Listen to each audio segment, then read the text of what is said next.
Oi, gente, vamos nós dar continuidade aos vídeos sobre a produção da ambrotipia.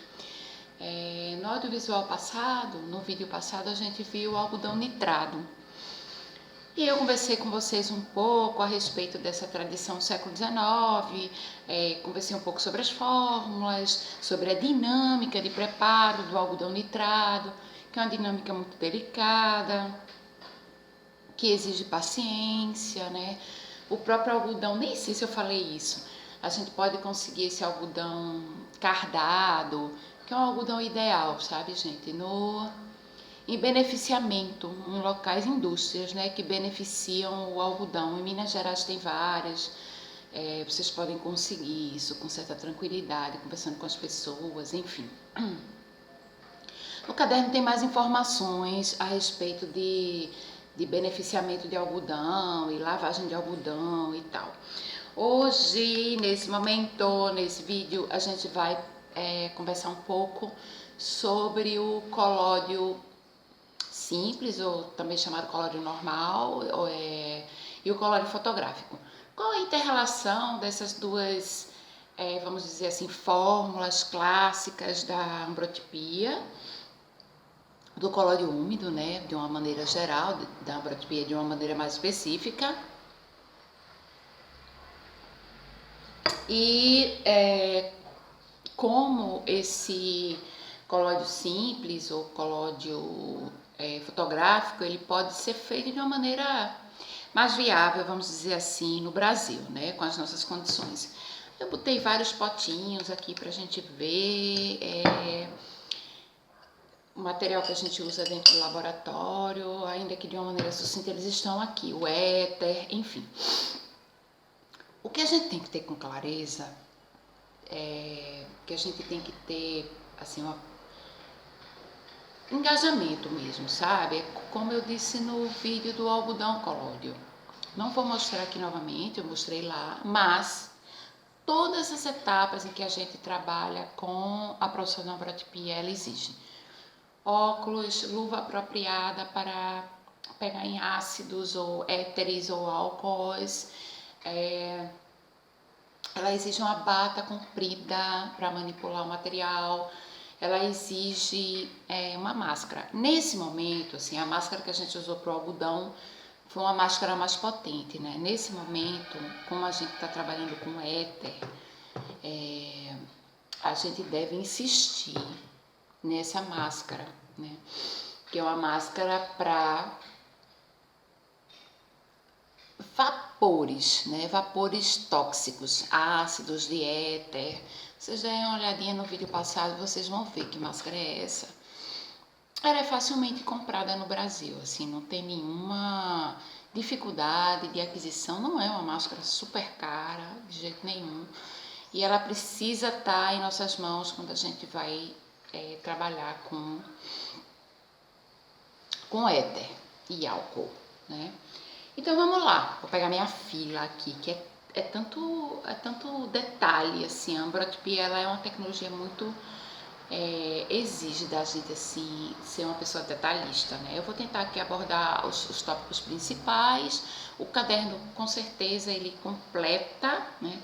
Como vocês estão percebendo, eu estou conversando com vocês, mas eu não estou fazendo a fórmula ao vivo, porque sobretudo a fórmula do algodão nitrado, né, a nitração do algodão, ela me exige estar num laboratório mais especializado do que o laboratório fotoquímico, sabe, gente? O laboratório fotoquímico, ele não dá conta dessa complexidade. Então, assim que essa pandemia acabar, que a gente tiver num momento mais seguro, aí eu vou gravar a nitração para vocês ao vivo, e aí vocês vão ter, assim, vão completar, né? São camadas que a gente vai disponibilizando para as pessoas que trabalham com laboratório, para que vocês tenham uma aprendizagem assim bacana mesmo, né?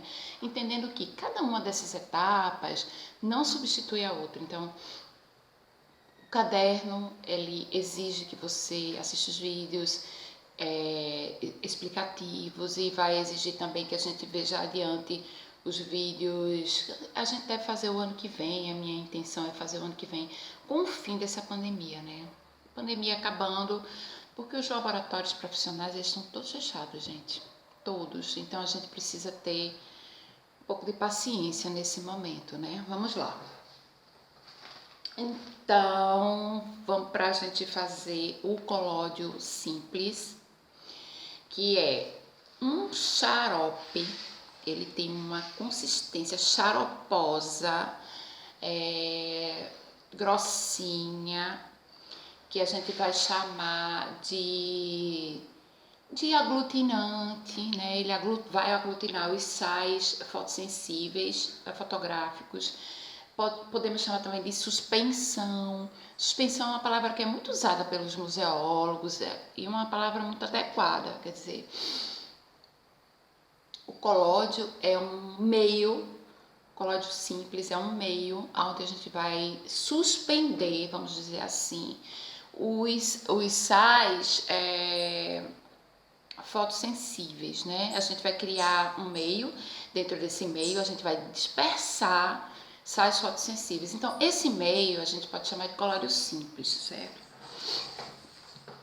Como eu tinha dito a vocês, lá no algodão colóide, ele não é feito no Brasil. O Brasil não vende esse colóide. O colóide que é vendido no Brasil ele não é adequado à fotografia de maneira alguma.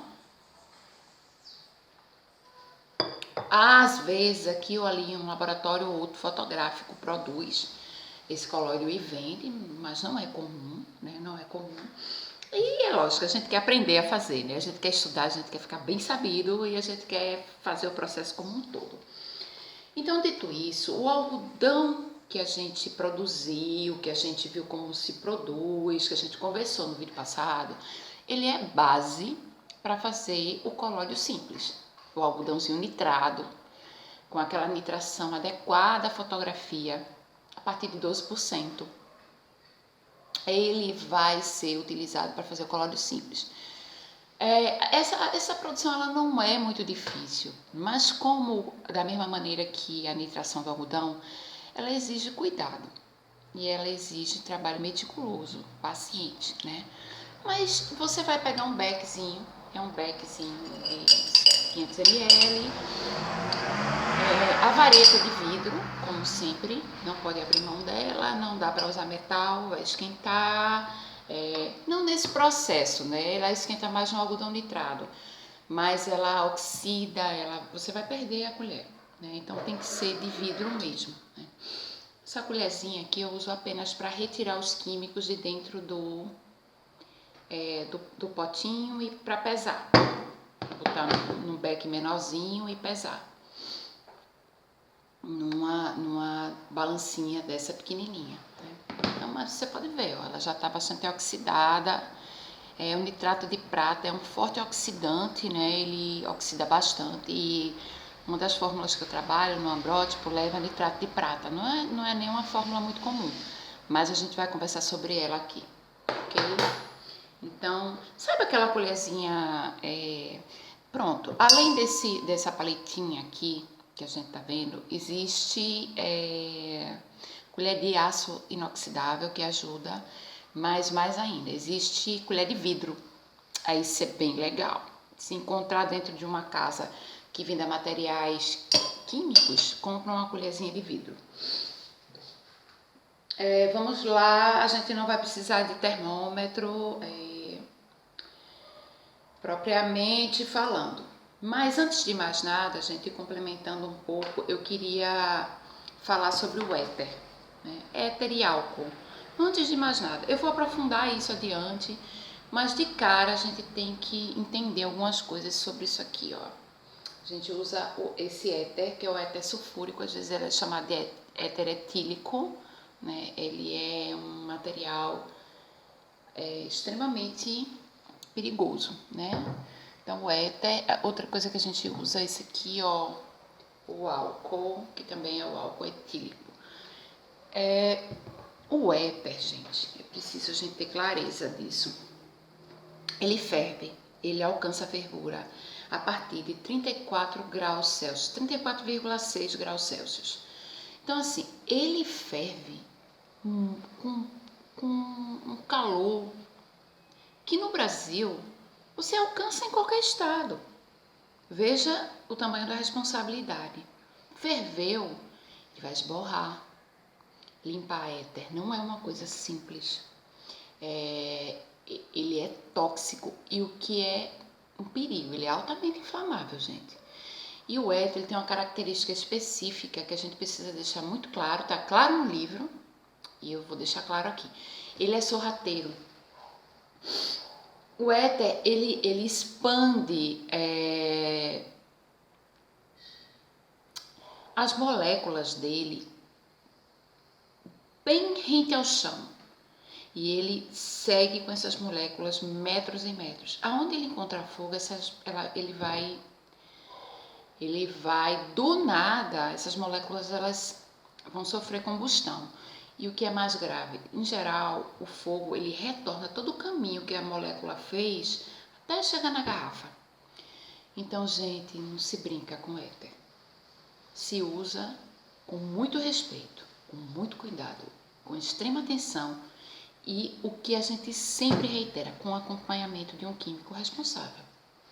Não dá para levar para ficar, exceto uma pessoa que já tenha, sei lá, 20 e tantos anos de laboratório, que tenha tido uma experiência muito larga, que tenha um laboratório fotoquímico muito bem equipado.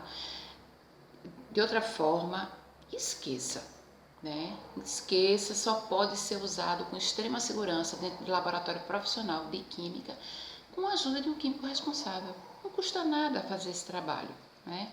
Não custa nada fazer essa parceria, né? Isso é uma parceria importante. Então, dito isso, a gente tem que entender que esse éter tem que ficar guardado dentro de um local com ar-condicionado a 20 graus centígrados, então dentro de um laboratório profissional, né? Com certeza, resfriado adequadamente, guardado geralmente, às vezes é guardado em geladeira especializada, ou em containers especializado, com chave, chaveado. Não pode deixar fácil, né, ao alcance de crianças, ao alcance de pet, né? O álcool também, né? Sobretudo o álcool que a gente vai utilizar para ambrotipia, que não é qualquer álcool, né? Não é aquele álcool 70 graus que a gente usa em casa, entende? Então é um álcool poderoso, é um álcool que a gente precisa usar com o mesmo cuidado que a gente tem com o éter, né? Dito isso, e entendendo que esse éter não pode esquentar, não pode, portanto, vou deixar a garrafa de éter aberta embaixo do sol ou numa sombra quente. Gente, não pode, não pode. Isso é um erro e é um erro crasso. A gente deixa isso muito claro em todo o livro, então a responsabilidade ela tem que ser total, né? Total. Deixa eu ver se eu me esqueci alguma coisa. Outra coisa importante. Mila, eu já usei o éter e eu já fiz o meu colóide fotográfico, eu já fiz o meu colóide simples e a partir do colóide simples eu fiz o colóide fotográfico. Esses pequenos potinhos com a emulsão de colóide, eles são perigosos da mesma forma que o tubo de éter, que esse tubo grande de éter que eu mostrei para vocês agora. São sim, são sim. Olha, eu uso para acondicionar o meu colóide fotográfico, o colóide simples, esse vidrinho aqui, que é um vidrinho de leite de coco, com tampas assim, ó, de rolha, de vinho, né? Então tem me ajudado bastante, é bem comum, vocês vão ver isso entre os os colodionistas. E aqui dentro, quando a gente dilui o algodão, vai ter 70% de éter, gente. 70% de éter dentro de uma solução super perigosa, assim.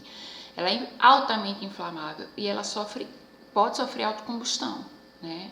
Tem composto nítrico dentro dele, né? Nitroso, como algodão, né? Que foi feito anteriormente com ácido nítrico e com nitrato de potássio. Então, entendam, tem que guardar 20 graus centígrados, tem que estar num ambiente escuro, tem que estar num ambiente monitorado, gente. Oscilação de temperatura para éter é a coisa mais abominável, porque ele vai ferver muito facilmente. E mais do que isso, assim, sobretudo esse éter aqui, que eu mostrei para vocês, né, o éter no tubo grande, esse aqui tá fechado, né, nesse tubo grande, né, ele cria, à medida que o tempo vai passando, à medida que os meses vão passando, ele cria peróxidos dentro dele, é um subproduto da própria dinâmica do éter na relação com o oxigênio no tubo de vidro, quer dizer, os peróxidos, eles são super inflamáveis e altamente combustíveis. Então, assim, quanto mais você usa o éter, mais peróxido ele vai ter e mais concentrado vai ter esse peróxido, porque a quantidade de éter vai diminuindo dentro do vidro.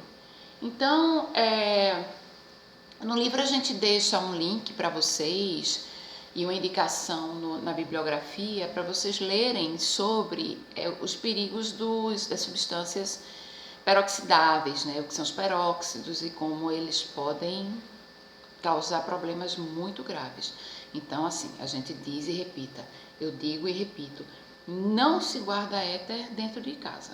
Éter você pode usar e voltar para um laboratório adequado, com temperatura adequada, com acompanhamento inclusive desses peróxidos, que eles podem ser acompanhados com um químico responsável, a tal ponto que ele não possa trazer danos, às vezes definitivos, para a saúde, para o seu imóvel, enfim, né? Então, estamos avisando, né? Tá dito, precisa levar isso muito em consideração.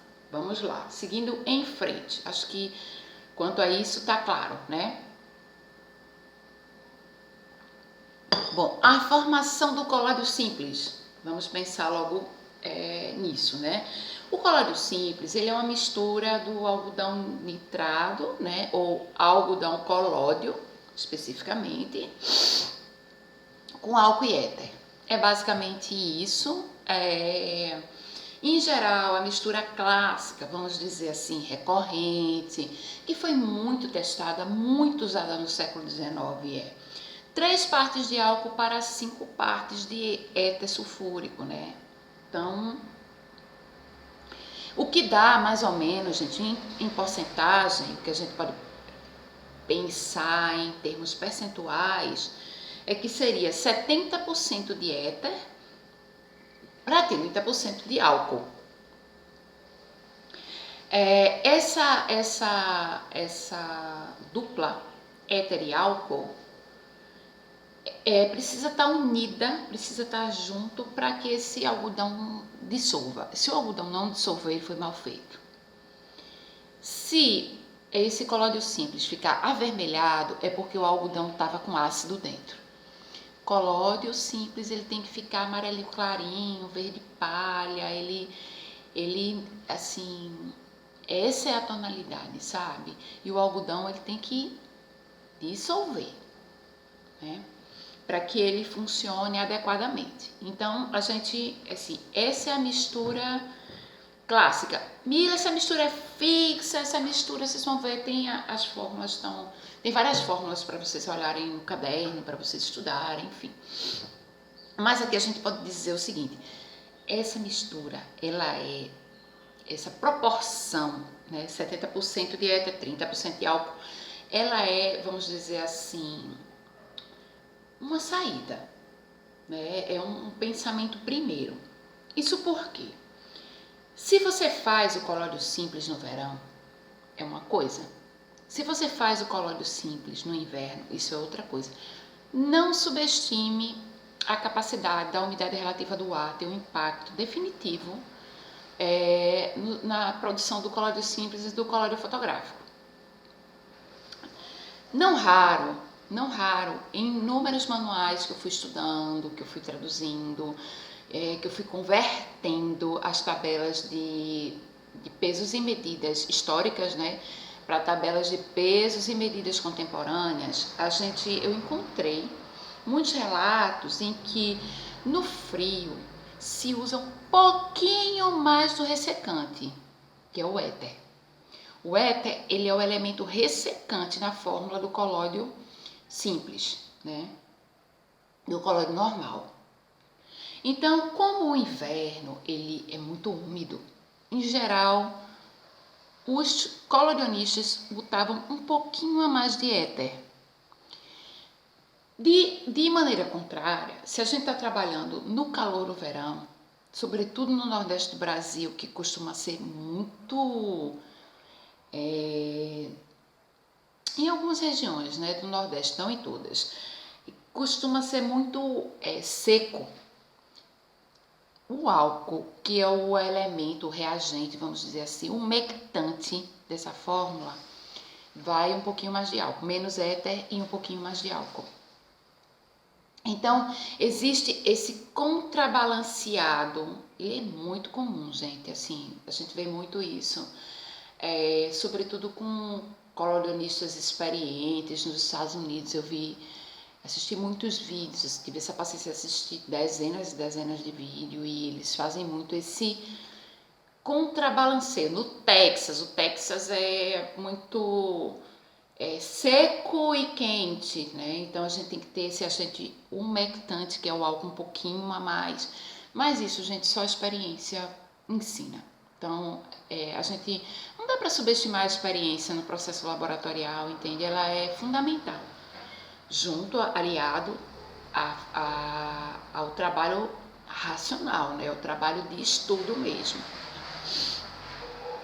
Seguindo um pouquinho mais em frente, vocês podem me perguntar, tá, Mila, vamos lá que seja em torno de 70% de éter, em torno de 30% de álcool. Às vezes um pouco mais, às vezes um pouco menos. Quantos por cento de algodão colóide a gente vai usar? Gente, em geral, assim, o material histórico, ele oscila bastante. No começo das publicações sobre o algodão nitrado, sobre o colóide simples, já vi fórmula com 8% de algodão, o que é absolutamente inviável nos dias atuais. Ninguém no mundo trabalha com essa proporção. É uma proporção que a gente aprende por uma curiosidade para conhecer a história da tecnologia, entende? Isso é bem importante. Agora, nós trabalhamos tem fórmulas que usam 1% do algodão, a depender da quantidade líquida geral da fórmula, chegando a no máximo 3%. É raro passar disso.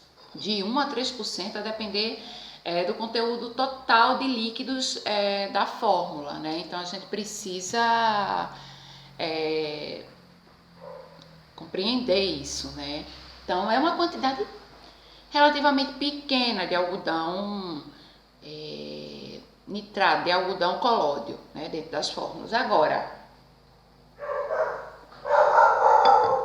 se a gente compreender que às vezes as fórmulas têm 250 ml, 300 ml no cômputo geral, né, pensando assim que,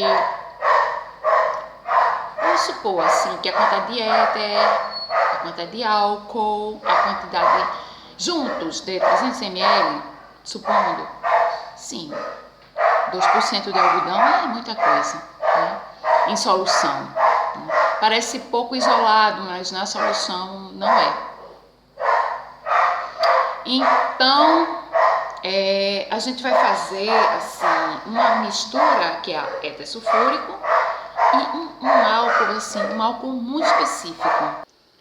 Ai, finalmente o cachorrinho da vizinha se acalmou e a gente pode continuar, porque tome latido, tome latido, tome latido. Na hora que a gente tá gravando. Vamos lá. Eu tava conversando com você sobre que tipo de álcool em específico a gente vai usar para fazer esse colóide simples. Tá aqui, ó. São 2 tipos, em geral, a gente usa o álcool etílico, esse aqui, ó, álcool etílico, é chamado também álcool de cereais. O pessoal que trabalha com perfumaria e tal, usa muito álcool de cereais, né? Mas ele pode ser chamado também de etanol. Esse álcool, ele assim, é o álcool diluído em água 95%, quer dizer, aqui tem 95% de álcool, 5% de água, quer dizer, tem pouca água. Assim, é um álcool muito forte, vamos dizer assim, né? Outro álcool que a gente trabalha é o álcool que a gente chama de álcool absoluto. Ele é ainda mais concentrado em água. Vocês vão encontrar também a nomenclatura dele, álcool anidro ou etanol puro. As duas formas escritas vocês vão encontrar, assim. É uma danação de nome, mas dá pra gente ir se acostumando. Quer dizer, o álcool absoluto, ele chega assim, geralmente a concentração dele é a partir de 99,3%.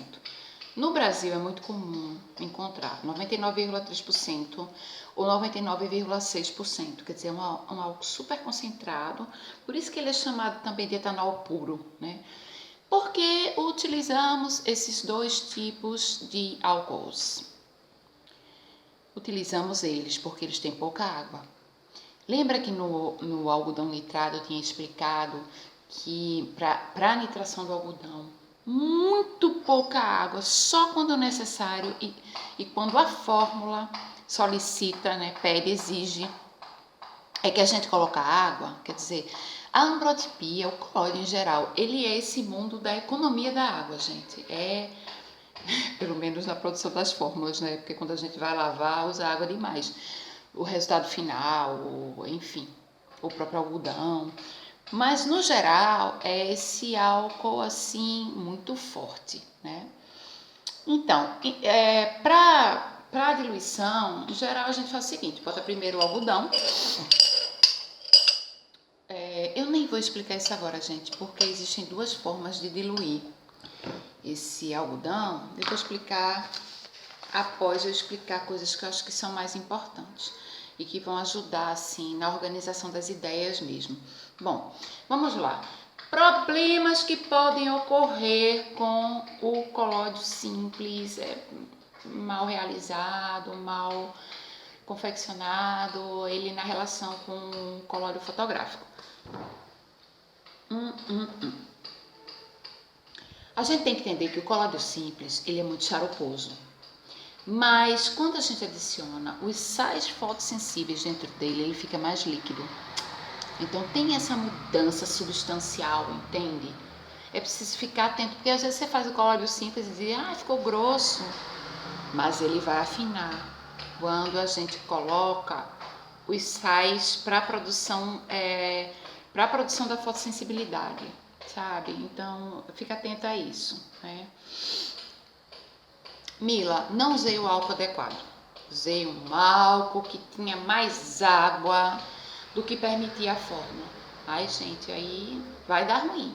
O colóide vai ficar embaçado, ele vai ficar opaco. Ele não vai adquirir a transparência necessária para os processos fotográficos, né? Para fazer um negativo ou para fazer um positivo direto, como é o caso da ambrotipia. Então, atenção. O vidro, quando você estendeu o colódio, a chapa de vidro ficou embaçada, secou, ficou opaca. Tem água demais aí, hein? Então, isso é uma coisa que precisa atentar, né? Deixa eu ver mais coisas que são importantes de serem ditas. Então, em geral, existem duas maneiras, vamos dizer assim, de se fazer o colódio, né? Uma é fazer o colódio simples e deixar reservado, e fazer o líquido, vamos dizer assim, salinizador e deixar reservado, e unir os dois quando você estiver prestes a fazer a ambrotipia. Isso é uma maneira. Essa maneira, eu acho ela mais, quer dizer, em dois vidrinhos separados, né? Num vidrinho o colódio simples e outro vidrinho o salinizador. Essa maneira, ela é bacana porque a solução não degrada tão rápido.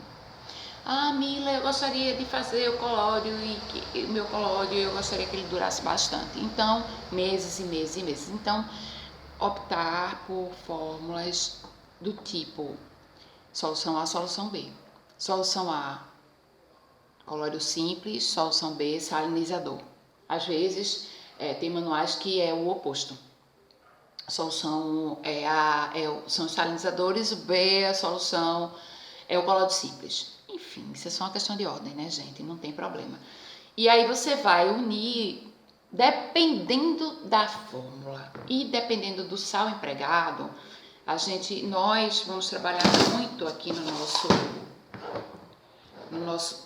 nosso caderno, né, sobre a embrotipia com potássio. A gente vai trabalhar com brometo de potássio e a gente vai trabalhar com iodeto de potássio, que são sais assim mais acessíveis, têm um preço mais barato, eles dão um resultado bem bacana. Então nosso caminho foi esse, né? E no caso do potássio, a gente pode fazer a mistura do colóide simples com salinizador, à base de potássio, vamos dizer assim, com 24 horas de antecedência, né? Ele vai maturar em 24 horas de antecedência e você vai poder utilizar. Mas existem misturas, existem salinizadores, por exemplo, à base de cádmio, que às vezes a fórmula exige que você dê um descanso nessa mistura de uma semana, né? Que a gente chama maturar o colódio, né? Os colodionistas chamam dessa maneira, né? Tradicionalmente. Então, isso é algo que a gente tem que ter claro, a maturação do colóide. Se você, eu sou muito agoniada, eu prefiro fazer alguma coisa mais rápida. Então, o potássio, ele é um sal interessante de se trabalhar. Bom, vendo esses dois caminhos, a gente pode pensar algumas coisas sobre essa salinização, né? Vamos lá. Vamos how to make, né? Do it yourself. Vamos ver como é que a gente faz isso, né? Gente, não é muito complexo, não. É mais uma questão mesmo de paciência, sabe? Essa solução do tipo monobanho, quer dizer, o colóide simples, ele é feito paralelamente ao colóide fotográfico num banho único. Tudo num tubinho só. Vai render, vai degradar, sei lá, pode durar 2, 3 meses, dependendo do seu cuidado. Não vai durar muito mais do que isso. É um monobanho. Ali está misturado de primeira, de saída, na primeira realização de mistura que você faz, o colóide simples mais os salinizadores. Então é isso, né? Você pega... Eu adoro esse beckzinho de 500 ml, ele é muito adequado para as quantidades que a gente colocou no caderno, né? Então, o caminho é isso. Bota o algodãozinho aqui embaixo, o algodão colóide, né? Que a gente já fez e que tá acondicionado, guardadinho.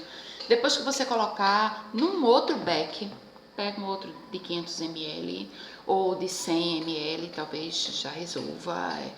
E você vai dissolver o brometo e o iodeto de potássio em uma gotinha de água, 2 gotinhas de água. Se você botou uma gotinha de água com conta-gotas mesmo e ele dissolveu, ok, tá tudo bem. Você vai acrescentar nele o álcool. Porque o potássio, ele é um pouquinho chato de diluir em álcool. Ele não dilui assim. Tem manuais históricos que a pessoa dilui já direto no álcool, né? Contemporaneamente, pede que você coloque, e a gente achou adequado, né? Nós achamos adequado, bota uma gotinha, vai diluindo ali mesmo. Se você tiver uma varetinha menor, ou se você tiver essa colherzinha que eu falei de vidro, é bem bacana, vai com paciência ali. Aí bota 2 gotinhas se precisar. Mas assim, botou a mais, vai perder o material, entende? E isso aí é aquela sensibilidade mesmo, vai no olho e você vai vendo assim o que vai estar. No verão ele vai derreter mais rápido, no inverno ele vai demorar um pouco mais, né? Na sequência você vai acrescentar o álcool. nos dois sais, né? Brometo e iodeto. São os sais clássicos, né? Do colóide úmido. Então, coloca o álcool, dissolve direitinho. Essa junção do álcool com os sais, você vai botar no algodão, que já está reservadinho no beck. Coloca dentro do algodão, pouco a pouco, retirando o éter com a pipetagem, né? Éter você não pode virar, gente, de jeito nenhum, tem que ter uma pipeta.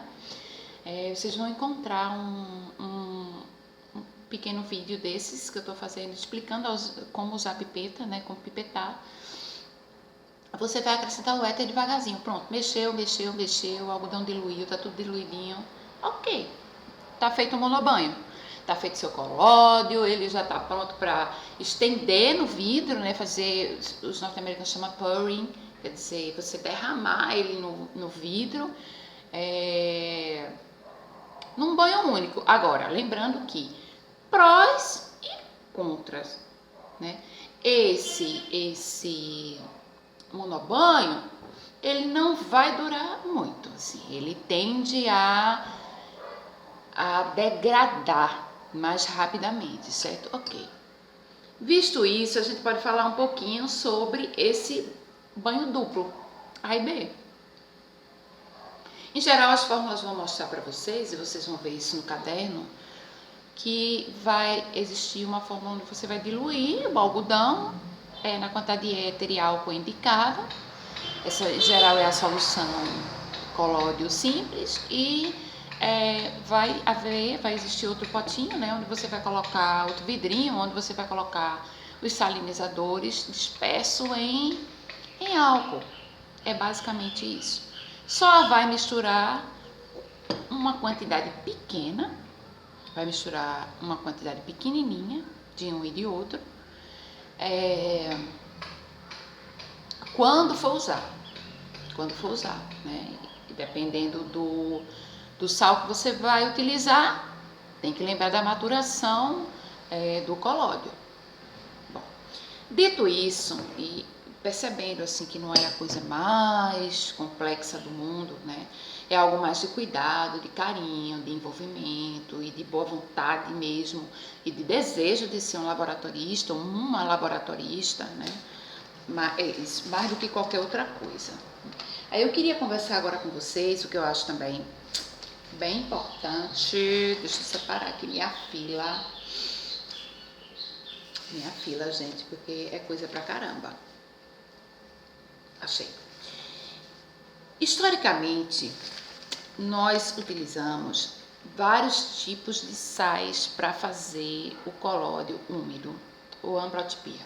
É uma riqueza. A gente começa a analisar inúmeros manuais. Quando você já leu assim uns 30, 40 manuais, você já viu que, nossa, como a fotoquímica era rica e como ela mudou, né? A gente trabalhou muito com potássio, a gente trabalhou muito com sódio, a gente trabalhou com lítio, trabalhamos com zinco no século XIX, ferro, cálcio e cádmio. Esses são os mais recorrentes, quer dizer, são sais que deixaram muito de ser utilizados. Ninguém encontra lítio assim facilmente em fórmulas contemporâneas, de jeito nenhum, né? Isso porque com a Segunda Grande Guerra, esses metais pesados, eles diminuíram o fabrico, diminuíram a circulação, por conta de armamentos mesmo, químicos, ou por conta de periculosidade mesmo, a saúde humana, impacto ambiental, tudo isso. Então, hoje a gente vê o emprego do cádmio com muita recorrência, e o emprego do potássio também, amônio também, assim, a gente vai encontrar. É bem isso, assim, essa diminuição ela tem a ver com a própria história da humanidade, assim, a maneira como a gente passou a perceber o que são metais pesados, né, e o perigo que esses metais, independente de ser todos os metais ou semimetais, como ou terrosos, todos esses reagentes, né, que podem causar um dano severo à saúde humana, né? Então, assim, houve uma diminuição da possibilidade de sais e salinizadores no processo de confecção do colóide wet plate, né, do colóide úmido. Outra questão que a gente vai ter que olhar com carinho. Aqui a gente conversou um pouco sobre a maturação do colóide, né, entendendo que o potássio ele matura muito mais rapidamente do que o cádmio, por exemplo. A gente tem que entender que o colóide fotográfico, né, que é essa mistura do colóide simples com os salinizadores, né, isso se chama colóide fotográfico. Eles têm, vamos dizer assim, eles podem trazer alguns problemas no momento em que eles são produzidos. Na real, o que acontece? Os colodionistas, eles ficam muito em busca do salinizador perfeito, do colóide perfeito. Vocês terem uma ideia, no século XIX, isso foi tão recorrente, gente. Tinha colóide só para fazer paisagem. Tinha colóide só para fazer retrato, tinha colóide adequado para fazer, por exemplo, uma imagem da lua, né? Então, assim, essa busca ela é incessante, ela é muito típica do racionalismo fotográfico, que acompanhou a formação do campo, né? Agora eu vou desconstruir um pouco isso com vocês, sabe? Eu vou fazer um pouco da enfant terrible. Eu acho que a gente não precisa se preocupar tanto com essa perfeição, gente. Olha, dentro das artes contemporâneas, a gente vem assumindo, assim, há muito tempo, essas pequenas imperfeições, ou que as pessoas chamam de erro, mas que no fundo caracterizam a experiência, né, no trabalho do fotoquímico. Então, assim, em um certo sentido, a gente tem que pensar que não existe esse colóide 100% perfeito. Não existe. Eu me lembro que eu fiz um curso de daguerreotipia já tem um tempo, há muito tempo, quando eu estava muito envolvida estudando daguerreótipo. E assim, numa oficina com uma pessoa que trabalha com daguerreótipo há muito tempo, há décadas, foram 8 imagens que a gente tentou fazer, só 2 funcionaram. Então, assim, gente, precisa ter paciência, né? Com o colóide também. Daguerreótipo e ambrótipo exige paciência. Então, nada dessa coisa 100% perfeito, né? Desapega e a gente vai entender que certos sais, por exemplo, o cádmio, uma película de colóide feita com cádmio, né? O colóide fotográfico, ela tende a descolar, ela tem uma tendência a descolar, vai descolar com certeza. Gente, depende de como você está condicionando, como você está guardando. Ela tem a tendência a descolar, tanto que inúmeros colodionistas experientes fazem uma subestrutura de albumina para colar o colóide, o colóide com cádmio, né, nas bordas do vidro, né? Esse, assim, eu acho que sempre trabalhar com cádmio, eu acho exige um pouco mais de temperança, sabe? Então isso é uma questão. O cádmio ele traz esse desafio. Outro desafio é o preço, né, gente? Cádmio é caro pra caramba. Então eu acho que o potássio ele é bem mais em conta, né? 3, vender cádmio no Brasil. Ih, gente, se tiver 1 ou 2 fornecedores, tem muito, né? É importado, taxas de importação são caras, né? Eu acho que para trabalhar com cádmio é melhor passar uma temporada fora do país, tentando, ou então comprar, importar já pronta, emulsão com cádmio, enfim, essa é outra possibilidade, né? Então, o cádmio, ele traz um pouco esses desafios, assim, ele demora a amadurecer, como eu já tinha dito a vocês, assim. Tem, Por exemplo, tem soluções de colóide fotográfico que não traz a gradação tonal que o laboratorista esperava, que o fotógrafo ou o artista esperava. Então, não é tão rica a gradação tonal. Eu não acho que isso seja problema, sabe, gente? Inclusive no caderno, vocês vão perceber que eu coloquei uma fórmula legendária, que só leva isso aqui, ó, iodeto de potássio com nitrato de prata. É uma fórmula bem diferentona, que eu acho que ela dá um resultado tão bonito, tão lindo. E ela é uma das fórmulas, assim, clássicas. Se não me engano, ela é do Charles Chevalier. É de um manual do Charles Chevalier, que é um manual lindíssimo, de 1854, se não me engano, salvo engano.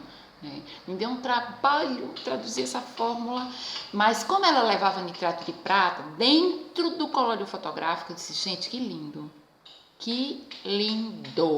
vai ficar incrível. E ela dá um aspecto metalizado, bonito assim a imagem, ela é especial, eu acho essa fórmula bem especial. Então, vocês vão ver que tem uma fórmula também que eu batizei com o meu nome de uma colega, é uma fórmula autoral, que a gente fez um pouco baseado nos estudos e na leitura e tal. Eu acabei desenhando essa fórmula para que ela tivesse também no caderno com os apelidos da gente e tal. Vocês vão perceber no caderno, né? Outros colóides fotográficos, vocês vão perceber, assim, não são tão fotossensíveis. Ai, gente, como é lenta essa emoção, eu não gostei. Inclusive, gente, uma coisa que a gente tem que ter, assim, clara, o iodeto de potássio, ele serve como um acelerador dentro do... Assim, ele favorece a fotossensibilidade dentro do colóide fotográfico. Mas o fato de você colocar mais iodeto de potássio do que pede a fórmula não vai fazer com que sua fórmula fique mais fotossensível. Pelo contrário, você vai estragar a fórmula, né? Então precisa pensar sobre isso, né? Olhar a fórmula, estudar muito para saber o que está fazendo, né? Vocês vão ver que eu digo isso lá no caderno. O iodeto de potássio, ele tem... Se o brometo de potássio amplia o espectro tonal do colóide fotográfico, porque ele atinge laranja, vermelho e amarelo, enquanto que o iodeto de potássio, ele atinge muito os tons azulados, esverdeados e violeta, que ele lembra muito um filme ortocromático, ele acelera o processo de fotossensibilidade. Ele aumenta o ponto de fotossensibilidade da emoção, né? Então, mas ele tem que ser usado adequadamente. Vocês vão ver no caderno que eu coloco a porcentagem, né? Eu coloco a porcentagem nas fórmulas para que vocês compreendam essas fórmulas com mais densidade, sabe, gente? Se apropriem com mais força dessas fórmulas, né? Deixa eu ver outro ponto interessante que a gente pode conversar um pouquinho. Deixa eu ver. Então, o colóide, ele não pode ter vestígio de ácido, gente. Se você pegar o algodão tá melequento, o algodão nitrado, né? Vai fazer o colóide simples mais os salinizadores, mas o algodão tá melecado. Tá ficando meio marrom. Pode lavar novamente, viu? Isso é ácido. Entrou ácido dentro do colóide simples ou ele salinizado, fotográfico, não vai funcionar. Então, é isso. Error começa do zero. Não tem jeito, assim, tem que ter um pouco de paciência mesmo, né? A umidade relativa do ar, eu já expliquei isso a vocês, ele impacta demais na produção do colóide simples ou do colóide fotográfico. Então, no verão eu acho mais interessante a produção. Ela fica mais interessante do que no inverno. Pessoalmente, isso é uma coisa muito minha, mas enfim, eu acho mais sobretudo para quem está começando, sabe? Acho mais adequado. Bom, esses sais, brometo e iodeto, de potássio, no nosso caso, utilizados no colóide fotográfico. A gente tem que entender isso agora, porque a gente vai conversar sobre o nitrato de prata, o banho de nitrato de prata adiante. É bem importante que a gente compreenda que eles são uma espécie de pontapé inicial para a sensibilização, porque o banho sensibilizante, o colóide fotográfico é chamado banho salinizador. Vai ter os sais, iodeto e potássio, no nosso caso brometo e potássio, ou às vezes uma pitadinha de nitrato de prata. Essa placa, né, esse vidro com essa película de colódio salinizado vai entrar num banho de nitrato de prata, e lá esses salinizadores vão se tornar iodeto e brometo de prata, muito mais sensível à luz solar, mas isso é um assunto para nosso próximo encontro. O que tem que ficar claro é cuidado com éter, cuidado com o álcool. Não é qualquer álcool que a gente pode usar, a gente conversou sobre isso. Usar potássio, ele vai ajudar bastante vocês assim no trabalho. Fórmulas com nitrato de prata dentro do colóide fotográfico dão um brilho extraordinário, eu acho, a prata, sabe? Pode dizer que é coisa da minha cabeça, mas eu amo de paixão. O éter é perigoso, mas não é um bicho de 7 cabeças. Fazendo tudo acompanhado direitinho vai dar certo. Não esquece, hein? Colóide simples apartado dos salinizadores é um tipo de fórmula. Colóide simples junto dos salinizadores a gente tem monobanho, né?